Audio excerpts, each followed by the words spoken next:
Parfait. Alors, bien-aimés, nous poursuivons donc ce matin notre enseignement sur l'alliance de sang. Vous savez, quand nous prenons la Sainte Seine, le vin représente le sang de Jésus. Et nous avons donc compris en fait que Dieu a fait une alliance merveilleuse par le sang de Jésus. Alors, il était donc question de comprendre c'est quoi une alliance. On a commencé par définir ce que c'était qu'une alliance et puis qu'est-ce qu'on entendait par alliance de sang. Donc, nous avons donc compris que c'est l'alliance le plus durable, c'est une alliance très forte. Et nous avons entamé, je ne voudrais pas revenir sur tout ce que nous avions eu à dire pendant les séances précédentes. Nous avons amorcé avec les étapes à suivre pour établir une alliance de sang. Alors, je tiens encore à nous rappeler que la Sainte Seine, c'est pour notre guérison, c'est pour notre guérison. Donc, pendant ce service, ça sera en même temps un service de prière pour des personnes qui sont malades. Donc, je voudrais que tu aies l'esprit ouvert, que tu aies foi, confiance en l'Éternel. Je reviendrai là après la fin de cet enseignement, avant que nous ne prenions le corps et le sang du Christ. Alors, il y a 8 étapes à suivre pour établir une alliance de sang. Et lorsque nous regardons dans les Saintes Écritures, nous voyons ces 8 étapes dans l'Ancien Testament. Nous avons parlé, les partenaires s'échangent leurs vêtements. Les partenaires s'échangent leurs vêtements. Ça, c'est une étape d'alliance, c'est-à-dire quelqu'un fait l'alliance, quelqu'un promet quelque chose à quelqu'un et comme gage, comme alliance, qu'est-ce qu'il fait? Il s'échange des vêtements. Nous pouvons voir Jonathan et David ont échangé leurs vêtements dans 1 Samuel chapitre 18, du verset 3 au verset 4. Il y a eu échange de vêtements. Alors, la deuxième étape pour établir une alliance, c'est l'échange d'armes, l'échange des armes.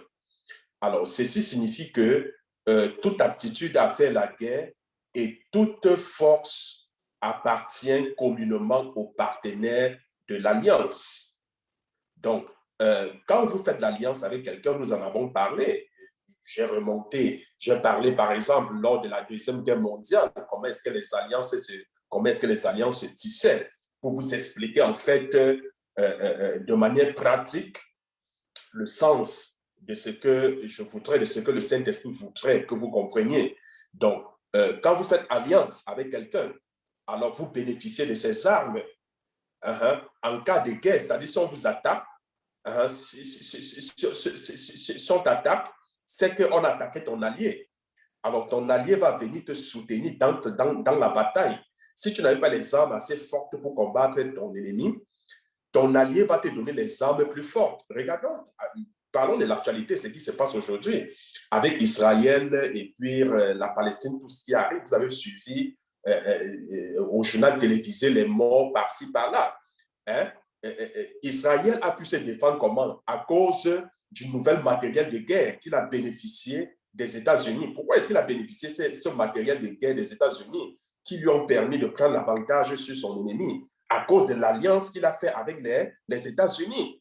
Donc, les États-Unis lui ont donné un matériel de guerre, comme on dit, de dernier cri, de haute technologie, qui permet d'intercepter les bombes lancées par l'ennemi, ainsi de suite. Donc, quand nous entrons, nous sommes en alliance avec Dieu. Et dans cette alliance, nous avons le droit d'utiliser nous avons le droit d'utiliser les armes de Dieu. Donc, l'alliance que Christ a faite par son sang nous donne un droit légal d'utiliser les armes de Dieu. Bien aimé, c'est quelque chose de merveilleux. Nous utilisons les armes avec lesquelles le Seigneur se sert, les armes avec lesquelles il combat. Oui, les armes avec lesquelles il combat. C'est pour ça que la Bible dit que nous ne combattons pas contre la chair ni contre le sang, mais nous combattons les esprits impurs, les esprits maléfiques. Et l'apôtre Paul, dans l'art du combat spirituel, nous demande de prendre les armes de Dieu, de nous revêtir de l'armure céleste. Oui, bien aimé, nous avons le droit d'utiliser ces armes célestes parce que nous avons une alliance avec Dieu par le sang de Jésus. Donc, bien aimé, à cause de notre alliance, nous avons le droit à toute, je dis bien, à toute la protection dont le ciel dispose. Nous bénéficions de toute la protection dont le ciel dispose.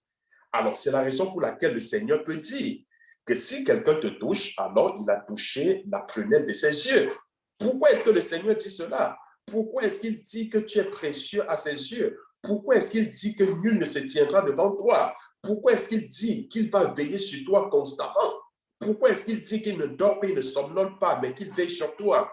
À cause de l'alliance qu'il a établie avec nous par le sang de Jésus. Nous bénéficions, n'est-ce pas, de la protection totale, de la protection dont dispose le ciel. C'est très important. Alors, bien aimé, comme troisième étape pour établir une alliance, nous avons parlé de l'échange de noms. C'est très important.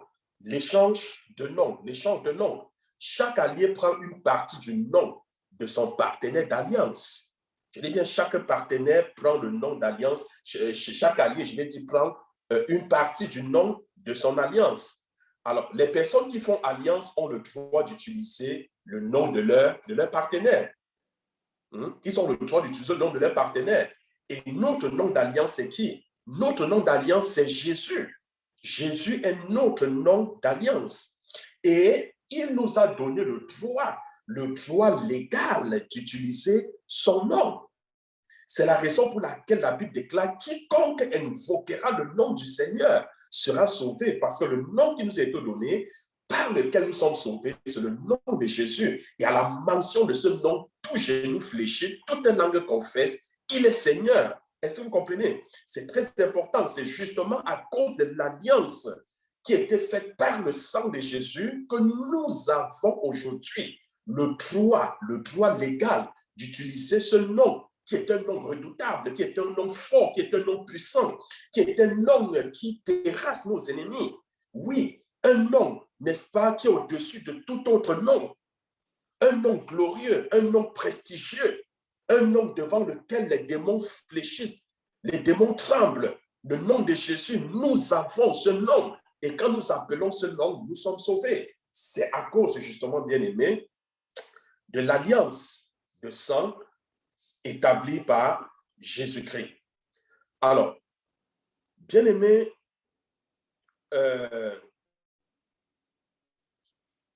nous avons comme quatrième étape, telle que nous l'avons mentionné la dernière fois, c'est la saignée. On parle d'une saignée.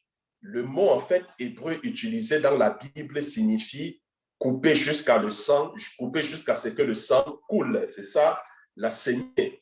Donc, l'effusion de sang, en fait, est essentielle.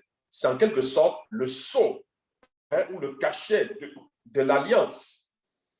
C'est le cachet de l'alliance. Après que l'incision ait été faite dans ce genre d'alliance, très souvent, les gens utilisent la cendre ou une autre substance est frottée sur l'incision pour que cela forme une cicatrice visible. Vous allez voir, par exemple, dans certains pays, on va faire des saignées.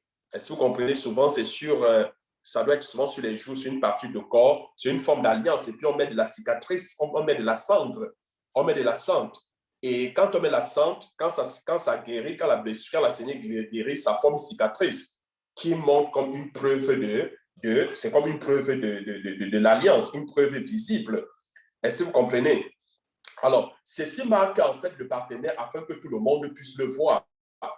Les gens qui établissent une alliance de sang sont appelés très souvent frères de sang. Ils sont appelés frères de sang.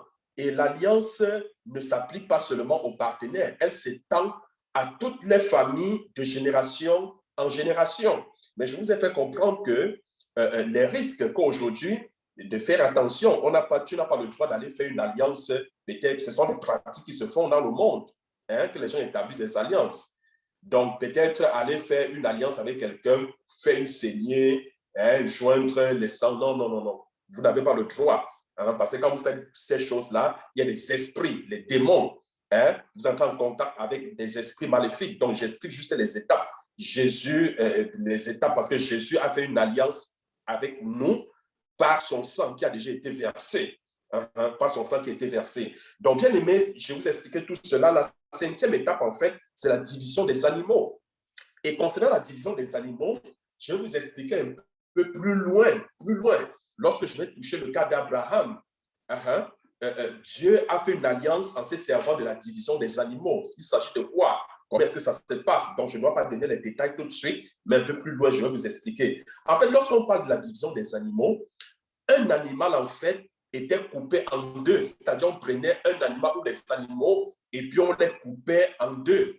Ceci faisait partie, en fait, des rites de l'alliance. Et ces moitiés et puis ces moitiés étaient décrites en fait sous forme de 8. Sous forme de 8. Donc, on peut voir ça dans Genèse. Comme je vous disais, je reviendrai là, Genèse chapitre 15, le verset 9 au verset 21. Donc, les moitiés des animaux étaient placées sur le sol et les alliés marchaient entre ces moitiés en décrivant un 8. Donc, on coupait les animaux en deux moitiés. C'est-à-dire, on divisait l'animal en moitié en deux. Et puis, on les plaçait au sol. Et les alliés, ceux qui faisaient l'alliance, marchaient entre les animaux en formant un 8. Nous avons en sixième point, en sixième étape, la prononciation des bénédictions et des malédictions. La prononciation des bénédictions et des malédictions. Alors, nous voyons ici, chaque allié prononçait en fait des bénédictions ou des malédictions sur son ou ses partenaires d'alliance. Donc, dans ce genre d'alliance, tu prononces les bénédictions et les malédictions sur ton partenaire ou alors sur tes partenaires d'alliance. Bénédiction, par exemple, s'ils observent les lois d'alliance. Bénédiction s'ils, par exemple, suivent, marchent selon l'alliance que vous avez faite. Et malédiction en cas de violation, par exemple, de l'alliance.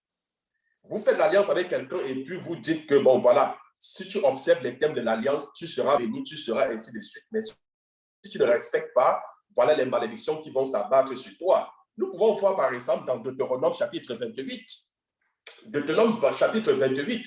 Deutéronome 28, en fait, établit une liste de bénédictions et de malédictions. C'est-à-dire, vous lisez le verset 1 au verset 28. Déjà, du verset 1 au verset 14. Liste, en fait, du verset 1 au verset 14, liste les bénédictions liées à ceux qui obéissent, les clauses de l'alliance. Ceux qui obéissent, les clauses de l'alliance. Toutes les bénédictions sont là. Et du verset 15 au verset 28, nous voyons les malédictions qui accompagnent, n'est-ce pas, ceux qui désobéissent, les clauses de l'alliance. Alors, le septième, je vous ai donné les versets, donc vous pouvez lire Deutéronome et puis pour pouvoir en savoir plus en ce qui concerne les bénédictions et puis en ce qui concerne les malédictions. Le septième point, en fait, la septième étape pour établir l'alliance, c'est l'érection d'un monument commémoratif. Je parle de l'érection d'un monument commémoratif. Alors ici, les partenaires, en fait, érigeaient un monument commémoratif ou faisaient quelque chose qui leur rappelait leur alliance. Nous pouvons voir plusieurs exemples historiques. Plusieurs exemples historiques. Dans la Bible, il y a plusieurs personnes qui ont érigé des monuments pour se rappeler de l'alliance qu'ils ont faite avec Dieu. Par exemple, une grosse pierre.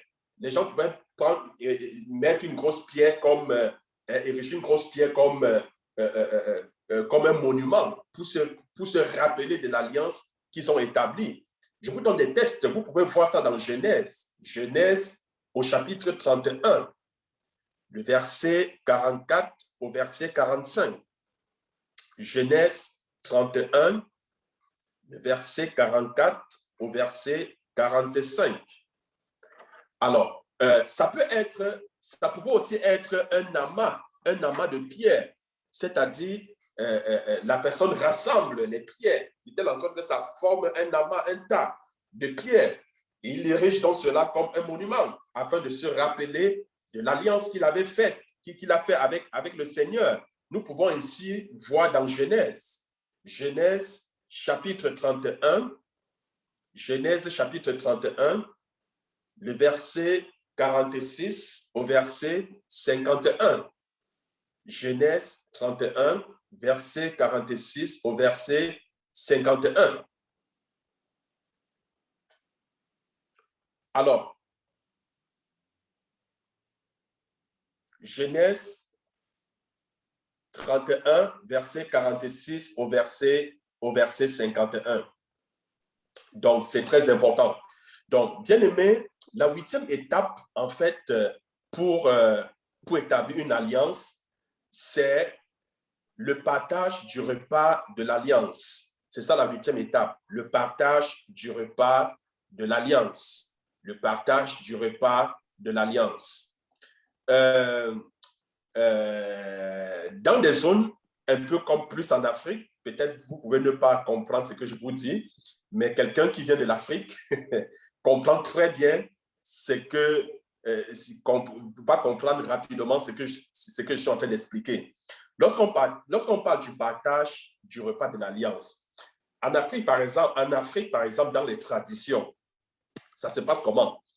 Quand vous faites, par exemple, des alliances, ça peut être alliance de groupe, etc.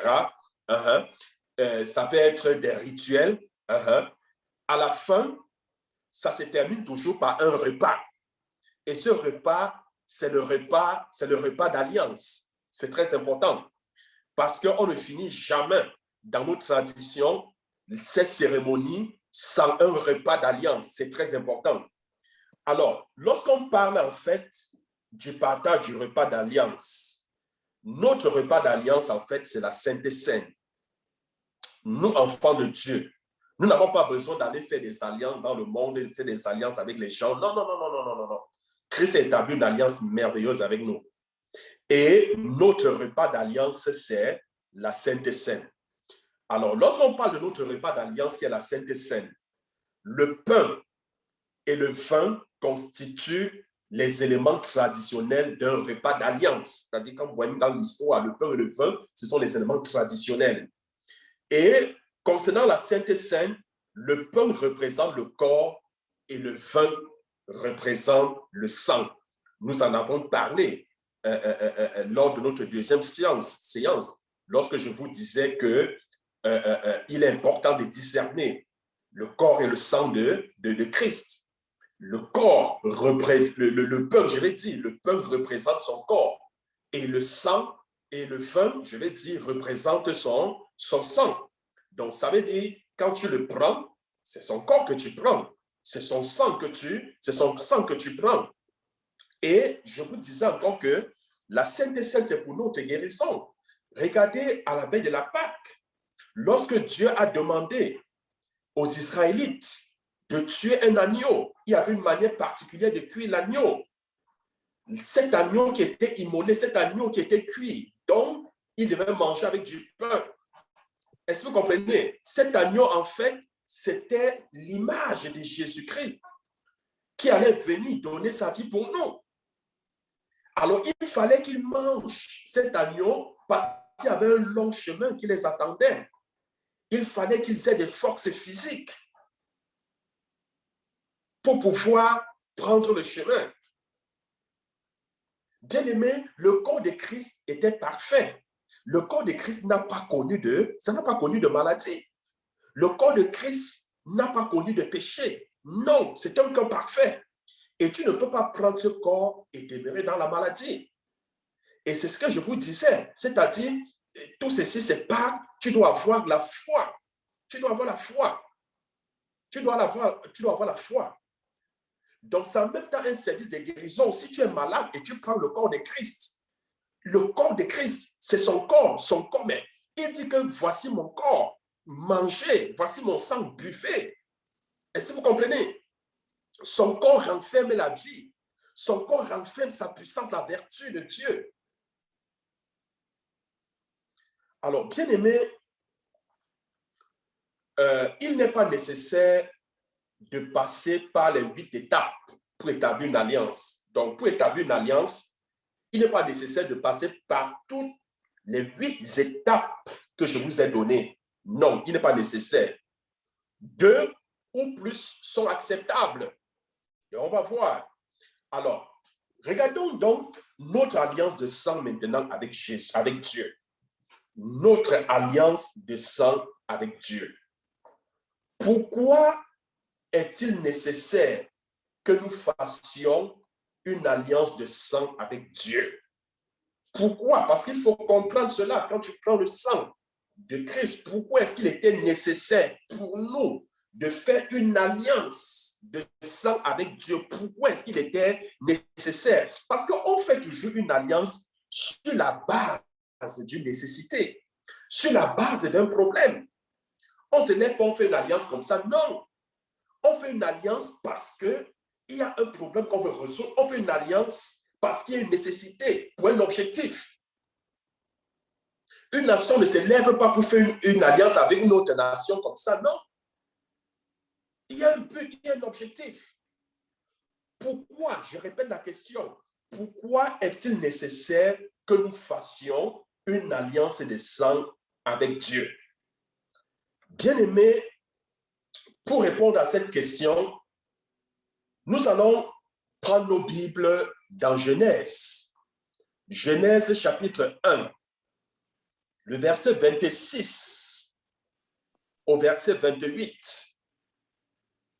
Genèse chapitre 1, le verset 26 au verset 28.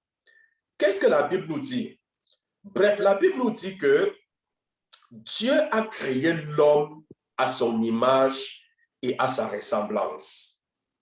Après avoir créé la terre et tout ce qui se trouve sur la terre, sous la terre, il a créé l'homme. Et quel était l'objectif de Dieu lorsqu'il créa l'homme? C'est clair dans ces versets. Dieu dit à l'homme de dominer toute la terre, de dominer les poissons, de dominer les animaux, de dominer tout ce qu'il vit dans les airs, sur la terre, tout ce qu'il a créé. Bref, Dieu donne la domination de la terre, le contrôle de la terre à l'homme. Comprenez très bien pour pouvoir comprendre le principe de l'alliance de sang qui a été établi par Jésus. Je prends un exemple, bien-aimé, pour que vous puissiez mieux me saisir. J'achète, par exemple, un auto, ou alors j'achète un terrain. Alors, je te confie le terrain. Je dis que bon, voilà, c'est toi le propriétaire maintenant du terrain. Tu as pleine autorité, dispose et fais-en selon que tu voudrais. Je t'ai recommandé la direction. Ça veut dire quoi? Ça veut dire que je t'ai donné, ça veut dire que c'est toi qui es maintenant responsable. Alors, qu'est-ce qui se passe? Si tu laisses quelqu'un d'autre prendre le terrain, est-ce que vous comprenez? Alors, je ne peux pas aller si tu as vendu le terrain à quelqu'un d'autre, parce que de manière légale, le terrain t'appartenait. Je ne peux pas aller de manière légale, dire à la personne de sortir du terrain comme ça. Non. Est-ce que vous comprenez? Parce que légalement, celui à qui j'ai donné le terrain a cédé le terrain à quelqu'un d'autre. Et moi, donc, lui a donné le terrain, je ne peux pas aller faire sortir la personne du terrain, bien que c'est moi qui avais donné le terrain à la personne, parce que légalement, ça ne se fait pas. Je voulais donc vous expliquer ce qui s'est passé. Dieu fit Adam gouvernant de cette terre. Adam était le gouvernant de cette terre. Dieu lui avait remis la gouvernance. Dieu a donné à l'homme la liberté de choisir. Nous connaissons très bien l'histoire. Il avait donné la liberté de choisir. Il avait dit à l'homme, tu ne mangeras pas les fruits qui sont au milieu du jardin, le fruit de la connaissance du bien et du mal. Le jour que tu mangeras, tu mourras. Alors, Adam, parce que Dieu, bien-aimé, ne nous force jamais. C'est une chose que nous devons comprendre. L'homme est un être libre. Nous sommes libres parce que le Seigneur nous a donné une raison. C'est l'être doté, l'homme est un être doté de la raison. En ceci, nous sommes différents des animaux parce que nous possédons une raison. Et Dieu nous a donné le libre arbitre. Nous sommes libres de faire ce que nous voulons. Mais n'oublions pas, c'est qu'à la fin, Dieu nous appelle en jugement. Il met toujours devant nous deux chemins. Il met l'obéissance, il met la désobéissance. Il met la vie, il met deux chemins. Il met la vie, il met la mort. Il nous demande d'obéir parce que si nous obéissons, nous allons vivre. Il nous recommande, Dieu nous recommande. Dieu ne force jamais quelqu'un à lui obéir, mais il te recommande de marcher dans l'obéissance. Alors, tu es libre d'obéir comme tu es libre de désobéir. Et nous voyons donc que Adam a volontairement choisi de désobéir à Dieu. Alors, en désobéissant à Dieu, il a ainsi donné son autorité à Satan. Je vous explique ce qui s'est passé lorsque Adam a désobéi à Dieu. En désobéissant à Dieu, alors, il a en quelque sorte, il a donné son autorité à Dieu. Revenons sur l'exemple du terrain. En désobéissant à Dieu, c'est une façon légale pour lui de remettre le terrain que Dieu lui avait donné sous le contrôle du diable. Est-ce que vous comprenez? Alors, il a donc donné son autorité à Satan. Et son esprit est mort dès cet instant. Vous savez, l'homme est constitué d'âme, corps et d'un esprit. Alors, je vous expliquais, et même lors des séances de la prière de délivrance, sur l'enseignement portant sur la croissance de la foi, je vous disais que notre esprit, Paul nous fait comprendre que l'esprit de l'homme, c'est cette partie de la conscience interne qui nous permet de communiquer avec Dieu. C'est l'esprit qui nous permet de communiquer avec Dieu. Est-ce que vous comprenez? Alors, depuis le jardin d'Éden, puisque Dieu avait dit à l'homme, le jour que tu mangeras de ce fruit, tu mourras. Mais les gens pensaient à une mort peut-être physique à l'instant. Non. Quand l'homme a mangé, est-ce qu'il est mort physiquement? Non. Mais spirituellement, il est mort. Son esprit est mort. L'homme n'était plus capable de communiquer avec Dieu. Il y a une séparation, une rupture dans la communication, dans la relation entre l'homme et Dieu. Et au fil des années, Dieu a voulu restaurer cette communion. Est-ce que vous comprenez? Donc, l'homme n'était plus capable de communiquer avec Dieu. Pourquoi? Parce que son esprit était mort. Son esprit était mort. Cette partie de lui qui lui permettait de communiquer avec Dieu était décédée, était mort. Il est important, bien aimé, il est important de connaître cela. Donc, bien aimé, l'esprit de l'homme est mort à l'instant où il a désobéi à la parole de Dieu. En même temps, il est important de le dire, la malédiction de la pauvreté, la malédiction de la maladie, la malédiction de la mort, à cause de l'acte de la désobéissance de l'homme, cette malédiction est tombée sur l'humanité tout entière. Ça veut dire à cause d'Adam, tous ont péché parce que nous descendons tous d'Adam. C'est la raison pour laquelle la Bible dit tous ont péché et sont privés de la gloire de Dieu. Tous ont péché. Je dis bien tous ont péché et sont privés de la gloire de Dieu. Même le nouveau-né qui vient au monde a péché parce qu'il descend d'Adam. Il descend d'Adam. Il a en lui cette nature adamique qui fait de lui un pécheur. Bien-aimé, Dieu voulait communiquer avec l'homme. C'est très important. L'esprit de l'homme était mort. Dieu ne parvenait plus à communiquer avec l'homme. Alors, par l'alliance qu'il a faite avec Jésus, c'était une manière de restaurer sa communion avec l'homme. Il voulait recommuniquer avec l'homme. Bien-aimé, il a mis à exécution, Dieu a mis à exécution un plan pour restaurer sa communion avec l'homme.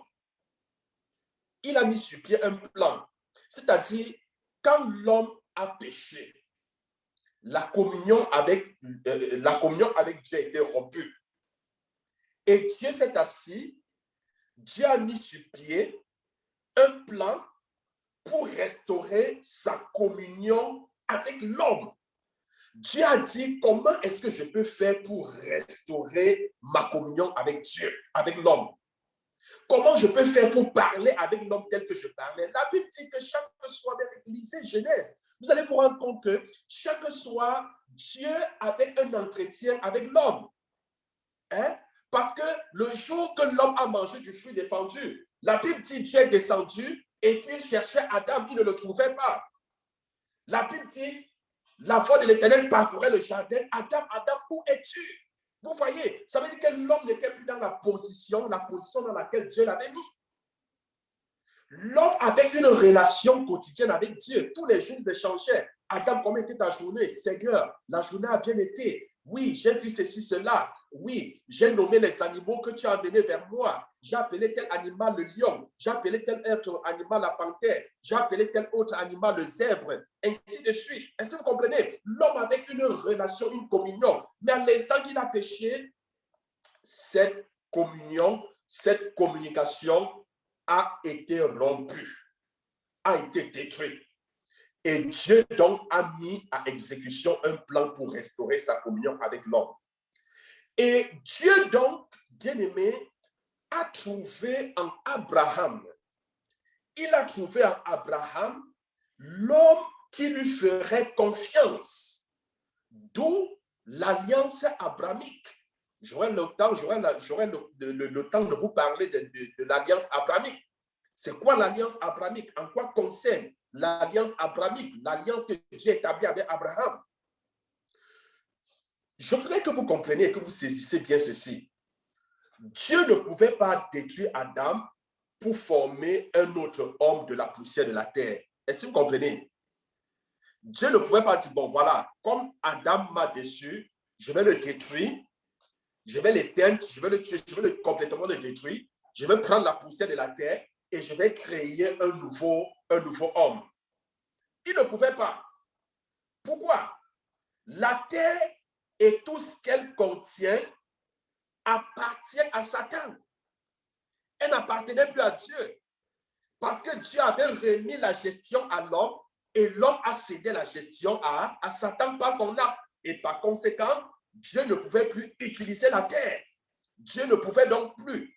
Est-ce que vous comprenez? Ce n'était pas possible. Parce que de manière légale, c'est Satan qui avait l'autorité, le droit.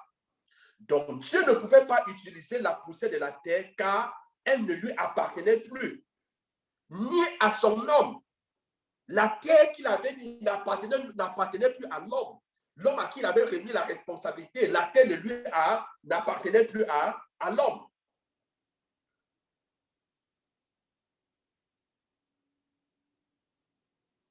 Donc, bien aimé,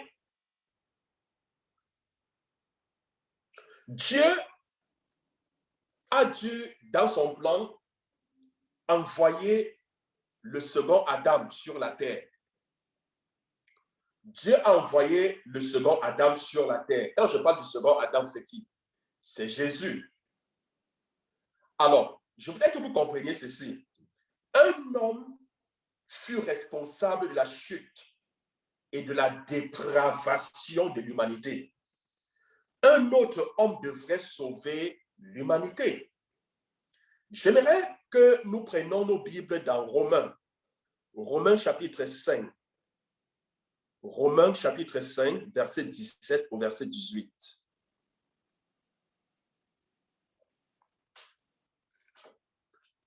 Romains chapitre 5, verset 17 au verset 18. La Bible dit, si par l'offense d'un seul, la mort a régné par lui seul. À plus forte raison, ceux qui reçoivent l'abondance de la grâce et du don de la justice régneront-ils par la vie par Jésus-Christ lui seul. Ainsi donc, comme par une seule offense, la condamnation a atteint tous les hommes, de même, par un seul acte de justice, la justification qui donne la vie s'étend à tous les hommes. Bien-aimés, ce passage nous fait tout simplement comprendre que si l'humanité était condamnée par un seul homme, alors par un autre homme, par l'acte d'un autre homme, toute l'humanité sera justifiée. Est-ce que vous comprenez? Ça veut dire quoi? Ça veut dire que si tous meurent en Jésus, si tous meurent en Adam, si tous sont condamnés et meurent en Adam, alors tous sont justifiés et vivent en Jésus. C'est ce que la Bible dit. Que si l'humanité a péri à cause d'un homme, à cause d'un autre, l'humanité sera sauvée. Ça veut dire quoi? Ça veut dire que tous ceux qui acceptent l'alliance de Christ, tous ceux qui font partie de cette alliance, c'est-à-dire ceux qui acceptent Jésus comme maître seigneur de leur vie, font partie de cette alliance et par conséquent, qu'est-ce qu'ils font? Ils se sont alignés derrière Jésus et par conséquent, ils ont la vie éternelle. Ils ne sont plus sous la malédiction d'Adam. Ils ne sont plus sous la nature adamique, mais ils sont sous la nature de Christ, de Dieu. Alors, bien aimé, Dieu a dit envoyer le second Adam sur la terre. Un homme fut responsable de la chute, de la mort, et par l'acte d'un autre, la vie est entrée dans le monde. La justification, les hommes ont été justifiés. Alors, bien aimé, pour que cela se fasse, Dieu a trouvé en Abraham, parce que tout part par Abraham, Dieu a trouvé en Abraham le collaborateur qu'il lui fallait. Il a trouvé en Abraham le collaborateur qu'il lui fallait. Dieu fit une alliance de sang avec Abraham, terminant ainsi ce qu'il avait commencé en Genèse chapitre 12. Il a fait une alliance de sang avec Abraham. J'aimerais, c'est très intéressant, il sera très intéressant de regarder cela. Genèse chapitre 15.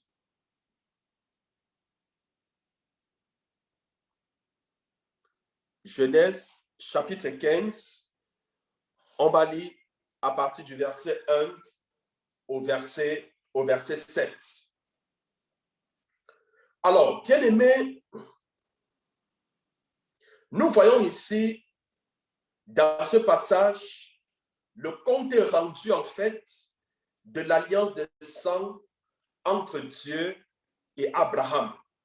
Dans Genèse 15, du verset 1 au verset 7, nous voyons le compte rendu de l'alliance de sang entre Dieu et Abraham.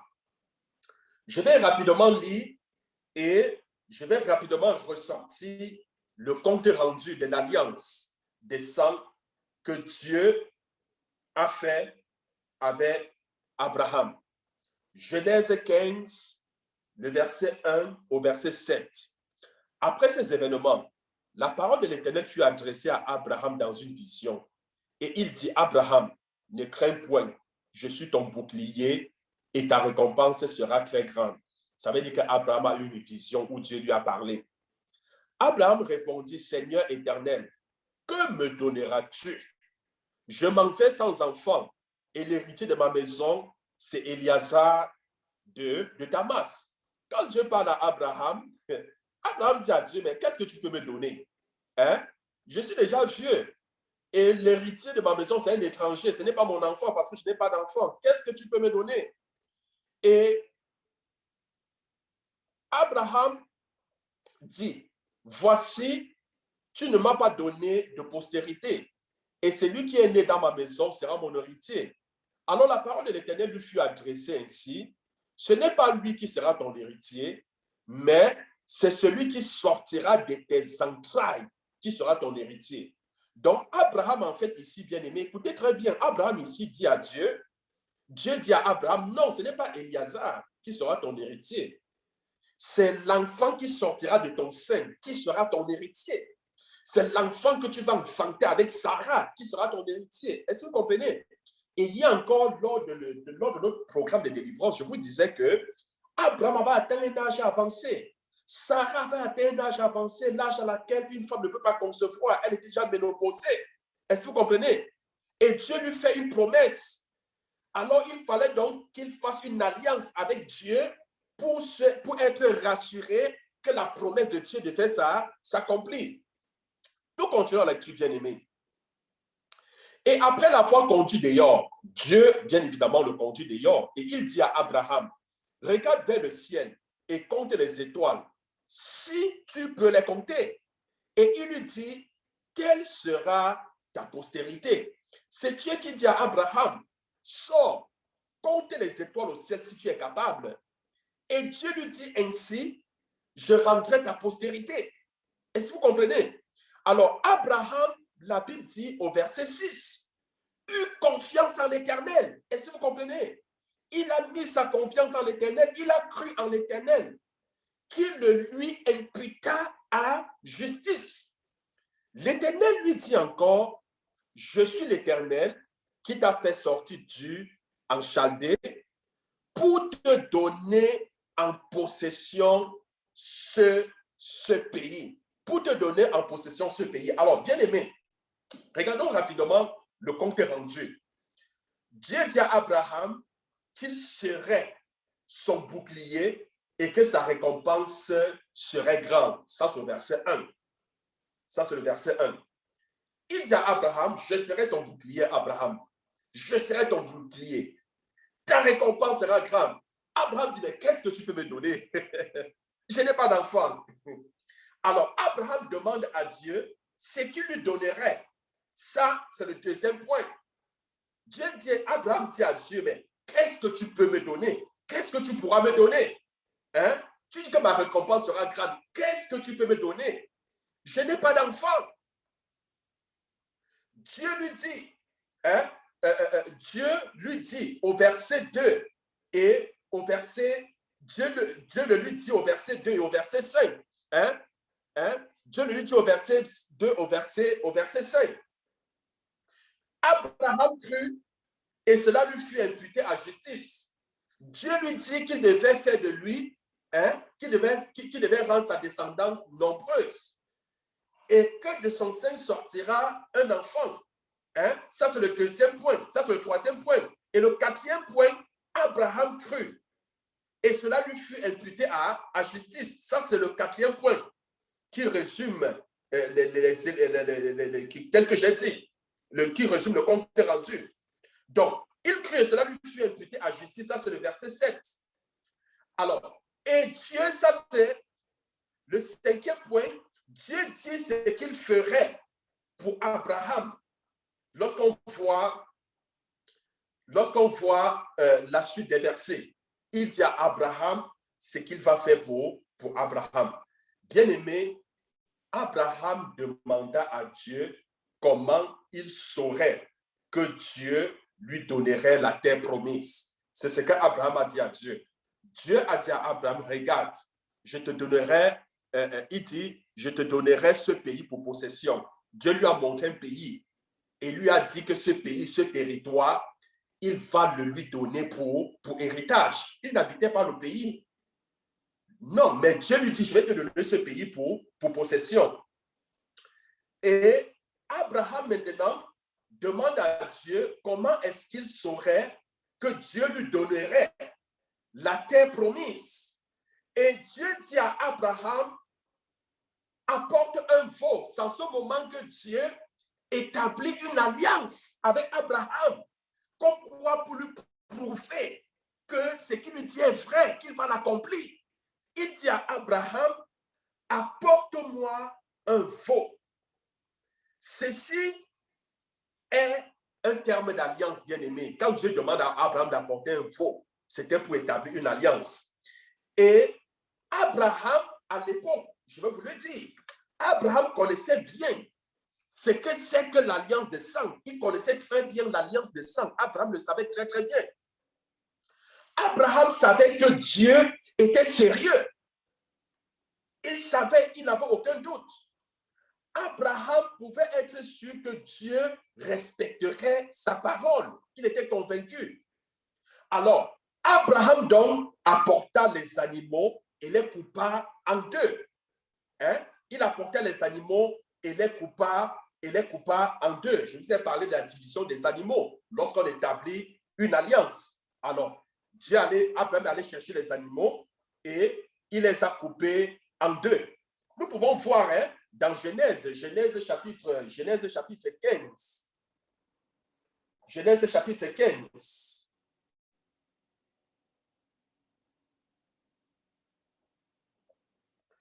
Si nous poursuivons la lecture, si nous regardons le verset, lisez complètement, lisez le verset 12 au verset 17. C'est très intéressant. Alors, Abraham donc apporta les animaux et il les coupa en deux. Il chassa les animaux de proie qui voulaient s'en approcher. Parce que lorsqu'il a apporté les animaux, il a coupé les animaux et puis il a mis les animaux au sol. Vous allez voir dans ces versets. Et puis il y a les oiseaux de proie qui sont venus pour pouvoir saisir les animaux qui ont été coupés. Abraham les a chassés. En fait, ceci est un symbole du démon qui vole la parole. Est-ce que vous comprenez? C'est-à-dire, Abraham a chassé les animaux de proie qui voulaient s'en approcher. Donc, je dis ceci est un symbole du démon très souvent qui vole la parole. Alors, il attendait que son partenaire d'alliance marche avec lui entre les morceaux coupés d'animaux. Je vous ai dit que quand on fait une alliance, alors les partenaires d'alliance marchent entre les morceaux d'animaux en formant un 8. Est-ce que vous comprenez? Et quand Abraham a coupé les animaux tels que Dieu lui avait demandé, alors il s'attendait donc que Dieu, son partenaire avec lui, marche donc comme quoi ils font une alliance comme quoi Dieu va lui donner la terre promise. Vous comprenez? Alors, Abraham tomba dans un profond sommeil. Quand vous regardez le verset 12, au verset 12, la Bible dit au coucher du soleil, un profond sommeil tomba sur Abraham et voici une frayeur et une grande obscurité vers l'assaillir, d'autant pour moi. Je continue le verset 13. Et l'Éternel dit à Abraham, sache que tes descendants seront étrangers dans un pays qui ne sera point à eux, et ils y seront asservis et on les opprimera pendant 400 ans. Mais je jugerai la nation à laquelle ils seront asservis et ils sortiront ensuite avec de grandes richesses. Toi, ça c'est le verset 15, tu iras en paix vers tes pères, tu seras enterré après une heureuse vieillesse. Le verset 16, à la 4e génération, ils reviendront ici, car l'iniquité des Amoriens n'est pas encore à son comble. Le verset 17, quand le soleil fut couché, il y eut une obscurité profonde, et voici, ce fut, regardez, la Bible dit, ce fut une fournaise fumante et des flammes passaient entre les animaux partagés. Entre les animaux partagés. Donc, bien aimé, la Bible dit que la fournaise fumée, c'était Dieu le Père qui est passé entre les animaux partagés. La lampe brûlante, c'est Dieu le Fils. Jésus prit la place d'Abraham pour sceller cette alliance. Alors, bien aimé, on va s'arrêter ici pour aujourd'hui. Quant à cet enseignement, nous allons poursuivre la prochaine fois.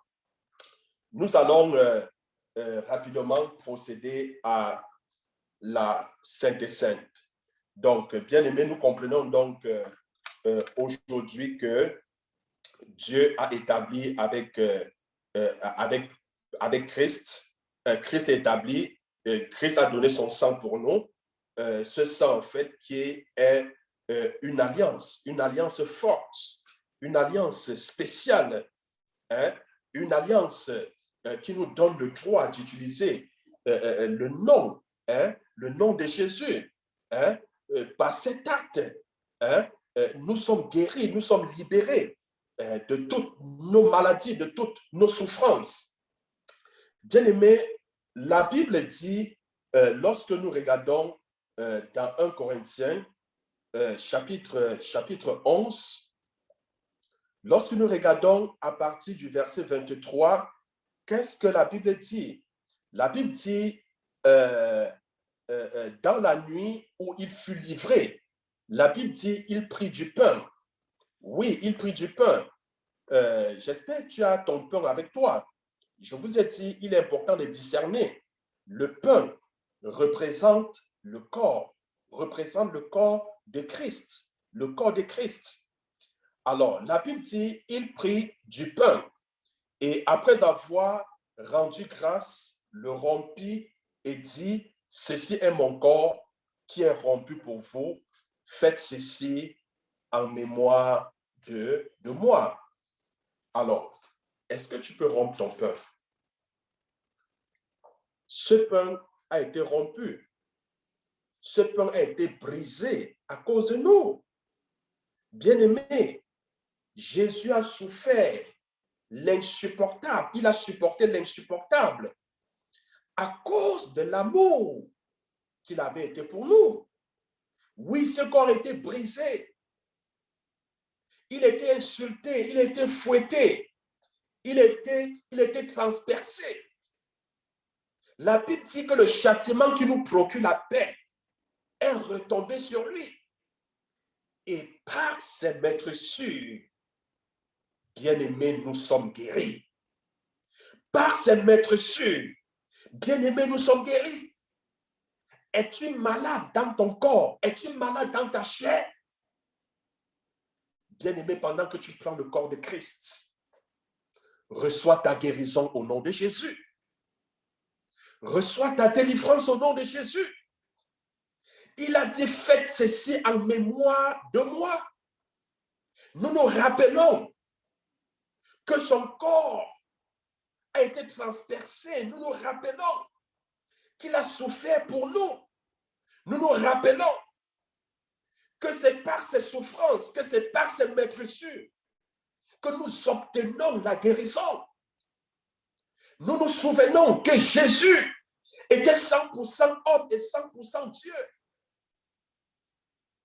Toute la divinité habitait en lui. Nous nous souvenons que le corps de Jésus n'a jamais péché, n'a jamais connu de maladie. Bien-aimé, il a dit, voici mon corps. Prenez et mangez. Oui, bien-aimé, tu ne peux pas manger ce corps et demeurer dans la maladie. Oui, ce n'est plus le pain que tu as acheté, mais ceci, c'est le corps de Christ qui a été donné pour toi. Son corps qui renferme la vie, la santé.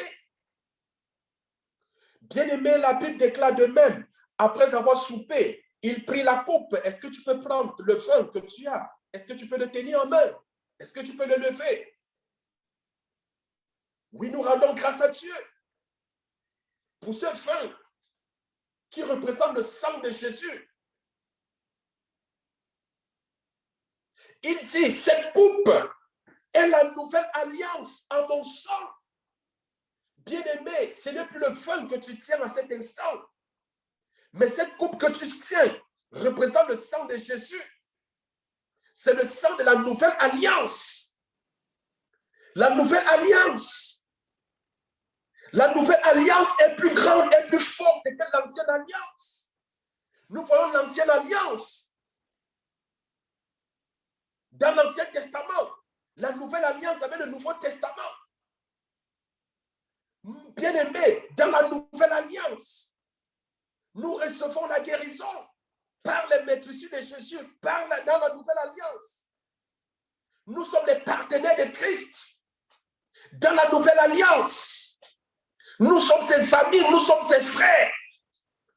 Bien-aimés, il nous a donné son sang et il a dit, faites ceci en mémoire de moi toutes les fois que vous en boirez. Oui, bien-aimés, nous comprenons que par son sang qu'il a coulé, c'est une alliance. une nouvelle alliance que Jésus a établie avec nous. Cette alliance nous donne le droit de bénéficier de tout ce que Jésus a accompli sur la croix. Rappelez-vous, bien-aimés, sur la croix, il a pourvu à la guérison. Sur la croix, bien-aimé, il a tout accompli. Cette nouvelle alliance nous restaure à la position originale de Dieu.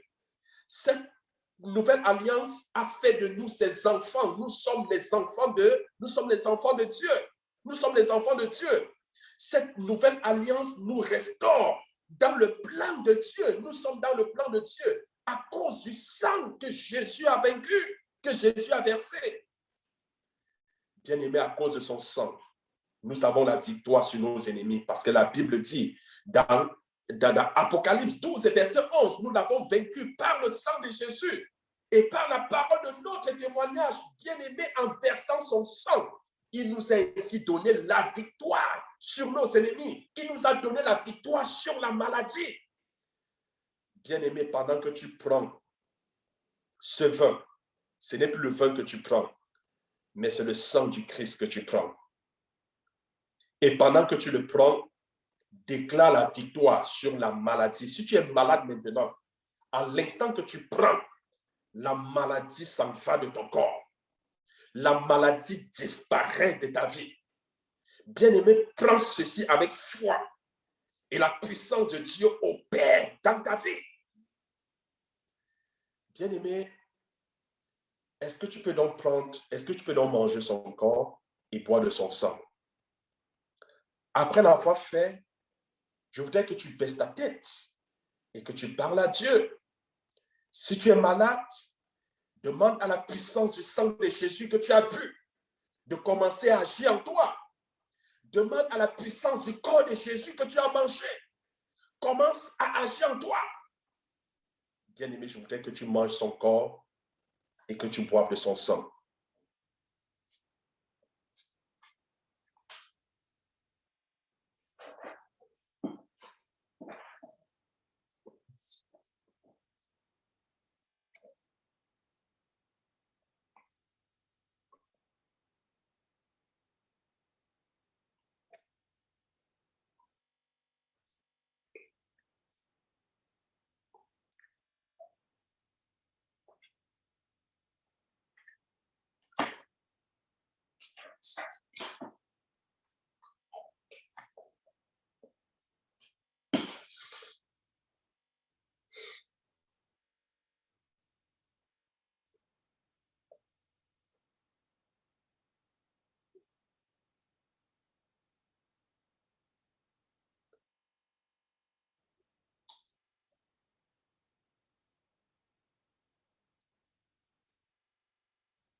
Bien-aimé, je voudrais que tu pries.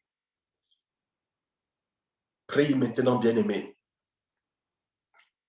La puissance de son sang commence à agir dans ton corps.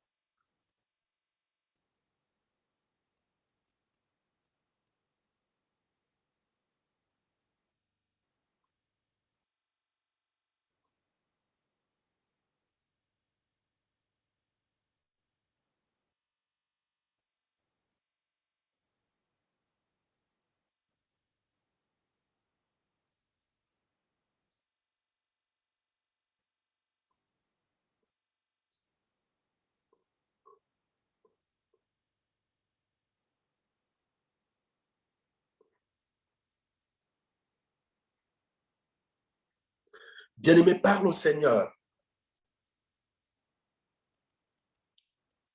Est-ce que tu es malade? Pose ta main droite sur ta poitrine. La puissance du sang de Jésus opère en toi. Reçois ta guérison au nom de Jésus. La puissance de son sang, la puissance de son corps se manifeste. Son onction agit maintenant en toi. Merci Seigneur. Merci pour la guérison que tu accordes à ma sœur.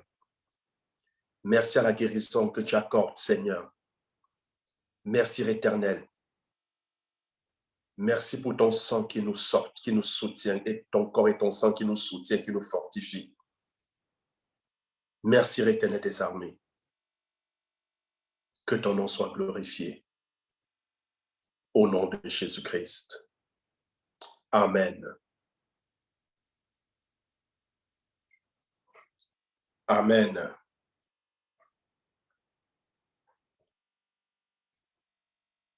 Que le Seigneur vous bénisse. Amen, amen. Amen. Amen. OK.